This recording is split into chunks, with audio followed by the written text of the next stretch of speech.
নীলারে কাকের ভাষায় ডিপারে। ঘটক সাহেব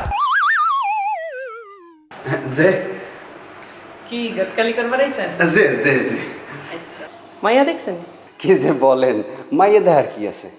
দুই পক্ষের দেখবে, একটা বনবন্তির ব্যাপার আছে, তারপরে সবাই সবার ঘর দুয়ার দেখবে, তারপরে ছেলে মেয়েরে দেখবে, মেয়ে ছেলের দেখবে। ওই ফাঁকে আমি একটু দেখে নিলাম, তবে মাশাল্লাহ মেয়ে শুনছি অনেক সুশ্রী, অনেক সুন্দর। নাস্তা পানি খাওয়াইছে? না, নাস্তা পানি ওই হালকা পাতলা কিছু খাওয়াইছে, তবে লোকটা বুঝি একটু কিপটা, বাড়ি কিছু খাওয়াই নাই। যা কম খাওয়াইছে সেই আপ্যায়নটা আমি এখন তোমার পপসায় দিতেছি। আপা, আপনার ওই কথার মধ্যে কেমন জানি গন্ধ গন্ধ হইতেছে।